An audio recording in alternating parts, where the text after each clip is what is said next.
저는 이번 주 월요일부터 목요일 저녁까지 집에 들어오니까 어제 자정이 되었습니다.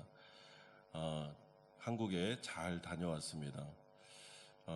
주님의 은혜 가운데 진료를 잘 받고 검사를 잘 받고 건강하게 다녀오게 되었습니다. 이번에 한국에 짧은 기간이지만 한 3박 4일 이렇게 있으면서 제 마음속에 한 3가지 정도의 좀 생각들이 들었습니다. 하나는 인천공항에 내리니까 찬바람이 확 들어오는데 마치 달랏에 간 것처럼 굉장히 이 뇌가 이렇게 신선해지는 것을 느꼈고, 집까지 이렇게 쭉 가는데 그 벚꽃이 쫙 펴 있더라고요. 이게 벚꽃이 이제 지는 시기였던 것 같은데 마지막 벚꽃이었는데 참 아름답다라는 생각을 하게 되었습니다. 두 번째는 진료를 받고 이렇게 돌아가는 과정 속에 사실은 작년이 좀 생각이 났습니다. 제가 안식월을 가서 보내면서 이렇게 치료받는 그 과정이 많이 생각이 났습니다. 근데 그 딱 중간쯤에 카톡이 하나 왔는데 우리 이전할 새 예배당에 단독 허가건이 나왔다라는 카톡을 딱 받았는데 얼마나 기쁜지 막 할렐루야를 연말했습니다. 그리고 어떻게든지 성도님들한테 빨리 알려드리려고 하다가 오타가 났습니다. 단톡 허가권 이렇게 제가 한 것 같은데 단독 허가권이 나온 겁니다. 그러면서 이렇게 돌아보니까 한 10개월 정도 지난 지금의 상황을 보니까 그때 한국에 갔을 때 절박하게 기도하고 또 치료를 위해서 그렇게 애쓰고 했던 일들, 또 우리 성도님들이 기도해 주셨던 그런 과정들, 또 3개월 동안 그 안식월 동안 기다려 주시고 인내해 주셨던, 견뎌 주셨던 그 고마움, 이런 것들이 막 주마등봇 같이 생각이 나면서 마음속에 참 하나님께 감사했습니다. 그리고 새로운 예배당이 지금 건축되고 있고, 그리고 허가권이 나왔고, 우리가 간판을 만들기도 전에 허가권이 나와서 얼마나 다행인지, 이런 변화들을 보면서 사실 작년에 3개월 동안 안식일 기간 동안에 기도하는 가운데 주님이 저에게 주신 몇 가지의 비전이 있었습니다. 그 치료와 새롭게 주시는 비전 가운데서 하나님께서 하나하나 이루어 가시는 이런 과정들을 보면서 참 3박 4일 동안 많이 감사하고 좀 즐겁고 기뻤던 것 같습니다. 오늘 찬양하는 가운데 주가 일하시네 이렇게 찬양을 하는데 굉장히 마음이 이렇게 뜨거워지는 걸 느낍니다. 주님이 일하고 계시고 주님이 역사하고 계시기 때문에 저는 사실 제게 비전을 주셨을 때 예를 들어서 한배가정에 대한 비전, 또 선교에 대한 비전, 그리고 이런 예배당에 대한 비전 이런 걸 주셨을 때 이게 뭔지를 잘 몰랐습니다. 한 10개월을 지나고 나니까 주님이 하고 계시는구나, 역사하시는구나라는 것을 느끼면서 아까 그 주가 일하시네 찬양을 하는데 너무 마음이 기쁘고 참 즐거움을 느낍니다. 그리고 마지막 세 번째 생각은 제가 이제 치료받는 병원이 서초동에 있습니다. 아시다시피 서초동은 고층 빌딩이 많이 있고 아파트가 많이 있는 그런 곳인데 지하철을 타고 걸어서 갔다가 이렇게 집에 가는데 저희 누나네 집으로 가는데 참 이상하게 뭐라 그럽니까? 이방인이 된 듯한 집이 없는 듯한 그런 외로움과 그런 허망한 마음이 막 밀려왔습니다. 마지막 날. 그래서 얼른 베트남을 가고 싶었습니다. 베트남에 가야, 호치민에 가야 우리 진짜 집이 있고 또 언약 공동체, 우리 교회가 있고 우리 사랑하는 성도들이 계시니 얼마나 좋아 하면서 교회는 너무 많은데 마치 이방인이 된 듯한 느낌을 가지고 돌아왔습니다. 베트남에 오니까 제가 한 1년 다녀온 것 같네요. 그죠? 3박 4일 갔다 왔는데 많은 생각을 한 겁니다. 오니까 너무 좋습니다. 네, 오늘 금요일 날 이렇게 예배를 드리니까 마음이 확 안정이 되고 우리 찬양팀이 또 찬양을 너무 잘하니까 이 가사 하나하나가 마음에 들어오면서 집에 온 듯한 그런 느낌을 갖습니다. 우리 성도님들하고 이렇게 예배드리고 기도한다는 게 얼마나 좋은지, 정말 이게 얼마나 좋습니까? 찬양을 인도해 주는 분이 있고 그리고 찬양팀이 계시고 또 기도를 인도해 주는 목사님이 계시고 또 우리가 같이 예배드릴 수 있다는 것 얼마나 감사한지 모르겠습니다. 우리가 찬양했던 것처럼 하나님은 우리의 산성이 되시고 우리의 방패가 되시고 우리의 요새가 되십니다. 그리고 그 하나님은 믿는 자를 그 거친 파도를 걸어서 반석으로 만들어줄 수 있는 분이십니다. 우리가 이분을 생각할 때 하나님이 주시는 이 위대한 말씀을 듣고 기도하는 이 자리 가운데 우리의 마음속에 있는 그 두려움과 걱정들, 정말 이 세상을 살면서 어떻게 살아야 되나, 내가 자녀들을 어떻게 키워야 되고 또 내가 직장생활을 어떻게 해야 되고 사업을 어떻게 해야 되나, 우리 직장에 계신 분들은 바이어를 또 매일 만날 때 내가 잘할 수 있을까, 이런 수많은 걱정과 근심의 두려움들이 사라지면서 이 예배 가운데 주님께서 우리의 손을 딱 잡아주시면서 바다 가운데로 가자, 내가 너와 함께 할 거야, 그리고 내가 너를 지켜줄 거다, 그러니까 두려워하지 말라라는 그 위로의 말씀이 오늘 찬양 가운데 우리에게 들려졌다고 생각합니다. 오늘 우리가 살펴볼 이 요한계시록의 말씀은 요한계시록의 10장에 오면서 이제 분위기가 갑자기 바뀝니다. 사실은 7 인해 재앙, 7 나팔 재앙, 그리고 7 대접 재앙이 쭉 나오는데 그 중간에 이 10장이 있습니다. 그리고 이 10장에는 갑자기 한 두루마리 작은 책에 대해서 관심을 가지면서 마치 영화를 보시면 전체적인 막 전쟁이 일어나는 상황을 막 이렇게 잡아주다가 갑자기 카메라가 줌인이 되면서 한 작은 책으로 초점이 쫙 맞춰지는 것 같은 느낌을 받을 정도로 한 권의 책에 집중하는 모습을 보게 되는데, 여러분 그 두루마리가 무엇입니까? 성경 말씀이 되는 것입니다. 그러므로 오늘 이 요한계시록의 10장은 한 가지의 메시지, 주제를 가지고 우리에게 계속해서 반복해서 다양하게 설명을 해주는데, 그것은 성경에 대한 중요성, 성경 말씀이 성도들과 교회에는 그리고 이 세상에 얼마나 중요한가라는 것을 우리에게 알려주고 있습니다.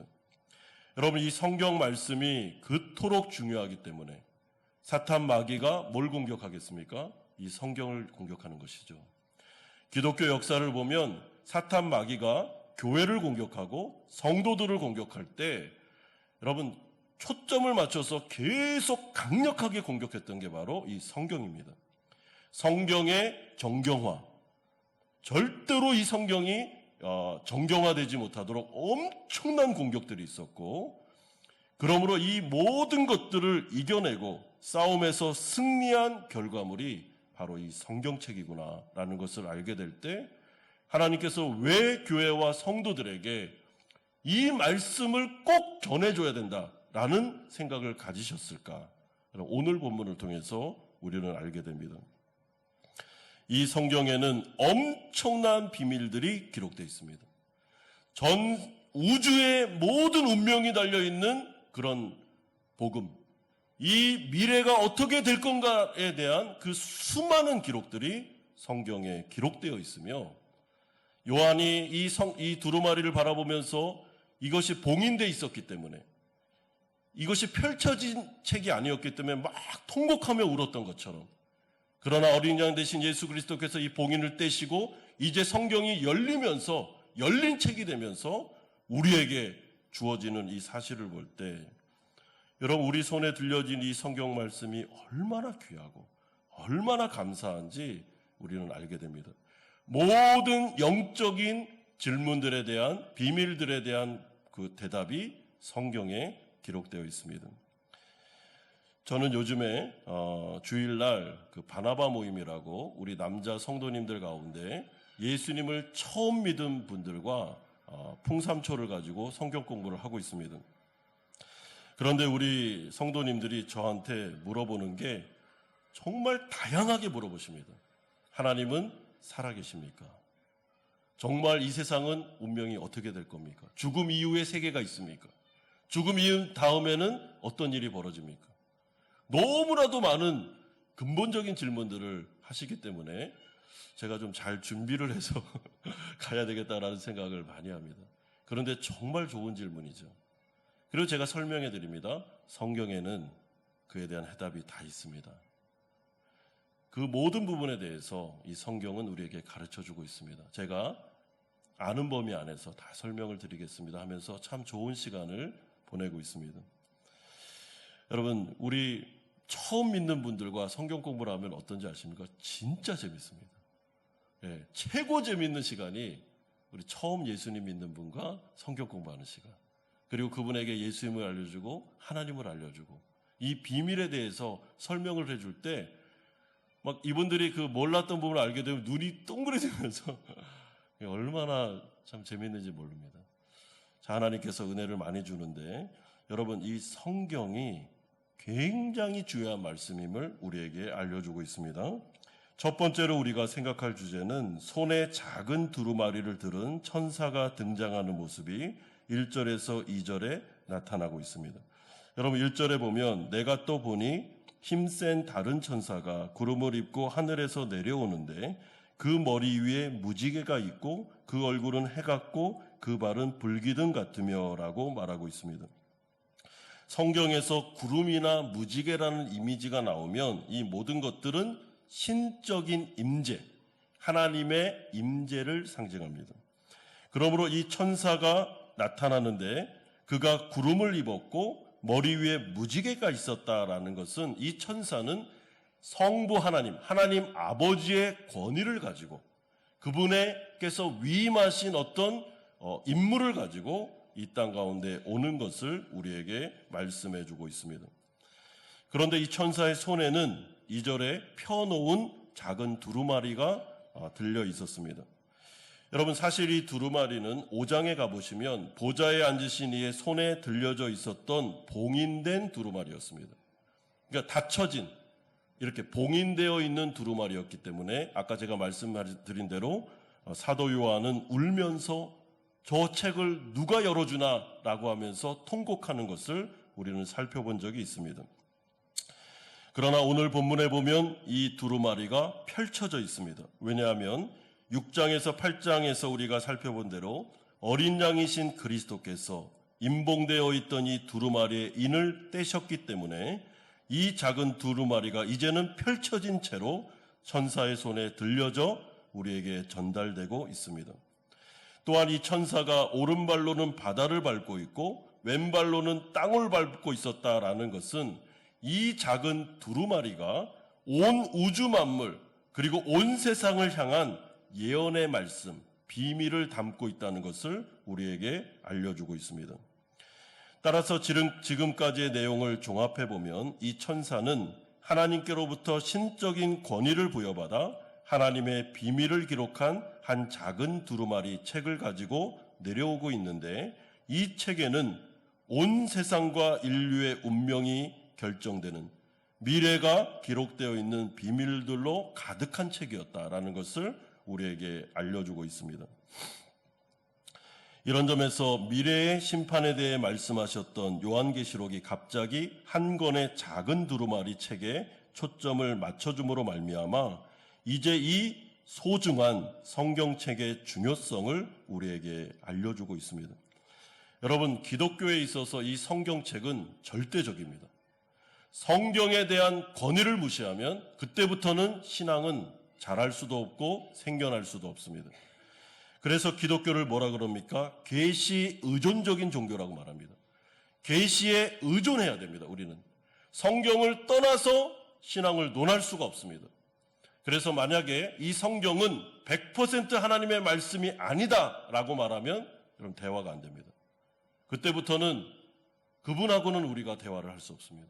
성경은 100% 성령의 영감을 통해서 이제는 1.1획도 틀림없이 이루어지는 하나님의 말씀입니다라는 신앙의 고백 위에서 교회는 세워지고 그리고 우리의 신앙은 출발하게 되는 것입니다. 우리 성도님들도 아셔야 되는데요. 이 기독교 세계 안에는 성경을 100% 하나님의 말씀으로 믿지 않는 자들이 더 많이 있습니다. 여러분, 우리와 같이 보수적인 사람들보다도 자유주의 성향을 가진 분들이 더 많이 계십니다. 그분들은 성경이 짜집기 되었으며, 그리고 이 안에는 하나님의 말씀도 있고 하나님의 말씀이 아닌 것도 있다라고 말하는데 동의할 수 없습니다. 하나님은 살아계시고 하나님은 성령의 영감을 통해서 100% 1.1획도 틀림없이 거룩하신 하나님의 말씀을 기록하셨으며 이것을 우리에게 선물로 주셨으며, 그렇기 때문에 성경에 기록된 복음은 능히 우리를 구원할 수 있는 말씀이다 라는 신앙 고백이 우리의 고백이 되어야 되고 우리 한마음교회의 고백이 되어야 됩니다. 여러분, 이 부분에 있어서 우리는 흔들림이 없습니다. 흔들려서도 안 됩니다. 하나님의 말씀은 절대적인 진리라는 확신위에 나아가셔야 됩니다. 두 번째는 이 작은 두루마리의 비밀에 대하여 3절에서 7절은 말씀합니다. 이 천사가 이 땅으로 내려와 뭘 합니까? 우선 큰 소리로 외치기 시작합니다. 3절에 사자가 부르짖는 것 같이 큰 소리로 외치니 그가 외칠 때에 7 우레가 그 소리를 내어 말하더라. 여러분, 천사가 큰 소리로 외쳤고 그때 7 우레가 그 소리를 발했다라는 것은 하나님께서 이 땅 가운데 자신의 뜻을 너무나도 알리기를 원하셨다라는 것을 비유적으로, 상징적으로 나타납니다.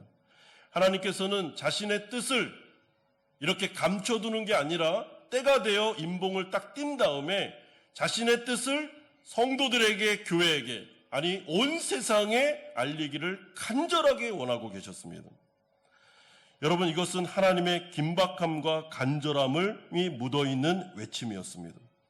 그렇다면 하나님께서 그토록 외치고 싶었던 하나님의 복음, 기쁜 소식이 무엇이었습니까? 단 한 사람도 멸망하지 않고 모든 나의 피조물, 내가 사랑하는 인간들, 모든 사람이 다 구원받아 천국에 가는 것, 단 한 사람도 지옥에 가지 않는 것을 나는 원하며 이게 내 뜻이다 라는 것을 큰 소리로 외치면서 전 세계에 알리고 싶었다라는 것을 말씀해 주고 있습니다. 이번에 선교 헌신 예배 가운데 참 귀하신 선교사님 오셔서 우리 가운데 이 사실에 대해서 알려주셨습니다. 전도가 먼저입니까? 제자훈련이 먼저입니까? 전도가 먼저라고 하셨습니다. 그리고 하나님의 말씀을 전할 때 하나님의 뜻은 단 한 사람도 멸망받지 않고 다 구원받는 것, 이것을 하나님은 너무나도 원하고 계시며 간절하게 소망하고 계신다는 것을 우리에게 말씀해 주셨습니다. 여러분, 그렇기 때문에 이러한 하나님의 원함, 하나님의 간절한 소망이 성도인 우리에게도 있어야 됩니다. 여러분, 우리의 마음속에도 영혼들을 바라볼 때 정말 이 간절한 마음이 우리에게 다시 회복되어야 됩니다. 하나님의 뜻이 우리 가운데 들어와서 우리도 한 사람도 멸망하지 않고 다 구원받을 수 있도록 우리가 이 간절한 열망을 가지고 구원을 위한 소망의 마음을 가지고 기도해야 되며 복음을 전해야 되는 것입니다. 여러분, 우리 주위에 믿지 않는 가족들이 계십니다. 아직도 예수님을 영접하지 않은 분들이 계십니다. 물론 강압적으로 우리가 할 수는 없습니다. 그럼에도 불구하고 우리가 우리 자신을 돌아볼 때 여러분, 우리의 마음속에 그 영혼들을 향한 간절한 열망들이 어느 정도 있는가? 과거에는 있었지만 지금은 사라지고 있지는 않은가? 점점 마음이 미지근해지고 느슨해지면서 그런 마음으로 우리가 지내고 있지는 않은가라는 것을 생각할 때 여러분, 오늘 이 말씀이 우리에게 도전이 된다고 생각합니다.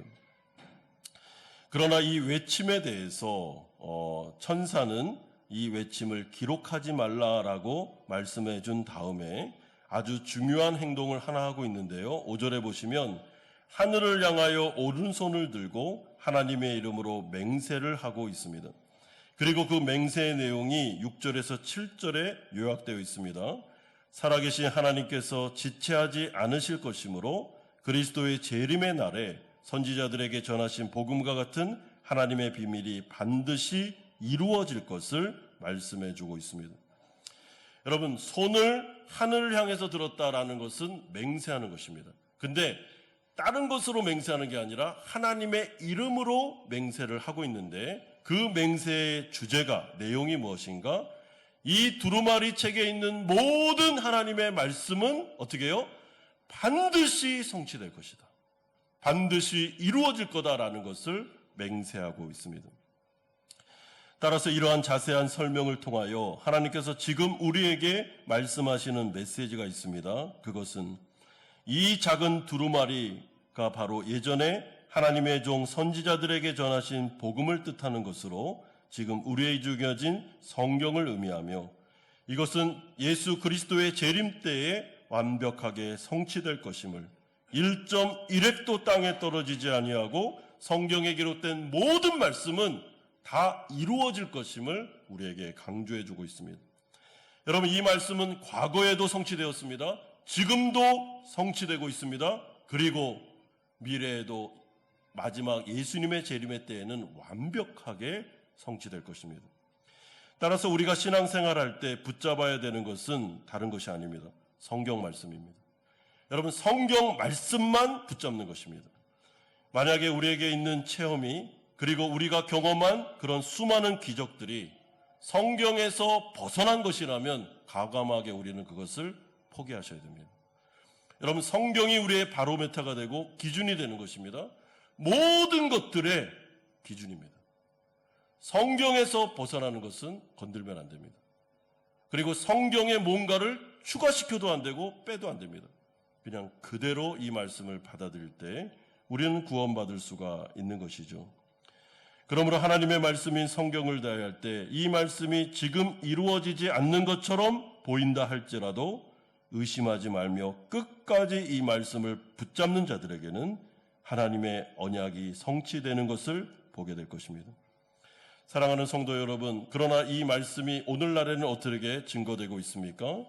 하나님께서 설교자를 세우시고 교사를 세우시고 가르치는 자들을 세우셔서 성령을 통하여 그를 통해 말씀하십니다.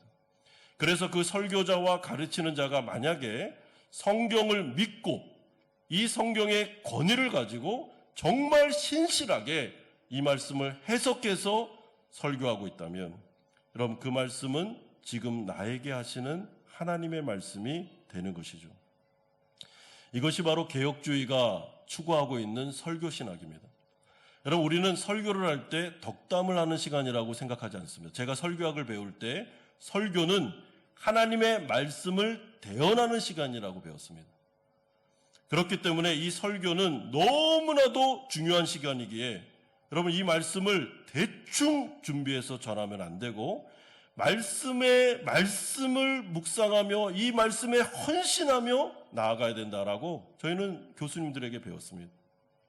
어떻게든지 성도님들에게 이 땅을 살아가는 귀한 백성들에게 하나님의 놀라우신 말씀을 적실하게 설교할 수 있도록 기도하는 자세로 진지하게 이 말씀을 전해야 된다라고 배웠습니다. 여러분, 이 말씀이 정말 신실하게 해석이 되어 증거되고 있다면 오늘 우리 성도님들은 저와 같은 부족한 설교자를 통해 하나님의 음성을 듣고 계신 것입니다. 주님께서 우리에게 말씀하고 있는 것입니다.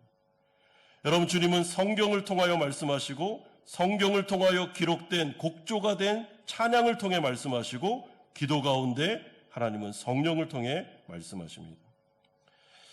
저는 오늘 찬양하는 가운데 저에게 성령께서 주시는 그런 마음을 보게 되었습니다.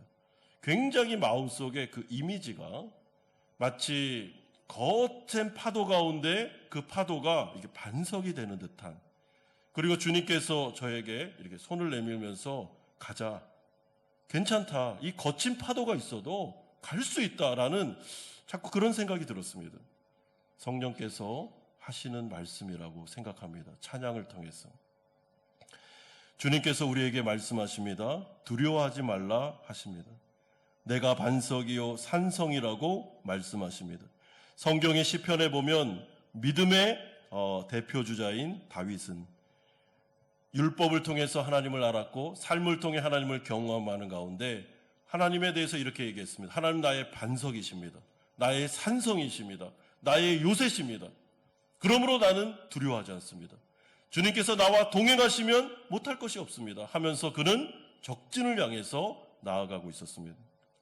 사랑하는 성도 여러분, 성경에는 수많은 약속이 우리 가운데 있습니다. 우리가 하나님의 백성이라면 주님은 우리와 반드시 함께 하실 것입니다. 1.1핵도 땅에 떨어지지 않고 응답될 것입니다.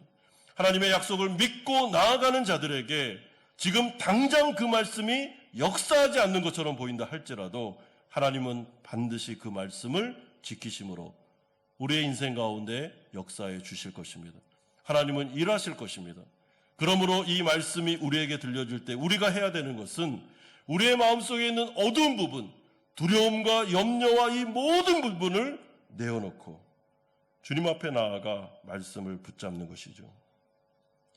그런 가운데 마지막 세 번째로 이제 요한에게 이 놀라운 사명이 주어지는 장면이 8절에서 11절까지 나타나고 있습니다.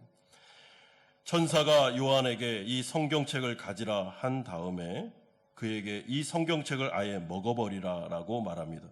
그리고 난 다음에 네 배에서는 이 성경책이 쓸 것이나 네 입에서는 꿀같이 달 것이다 라고 말씀해 주고 있습니다. 갖다 먹어버리라 이 말은 아예 그냥 성경 자체를 그냥 읽는 정도가 아니라 성경과 하나가 되라는 것입니다.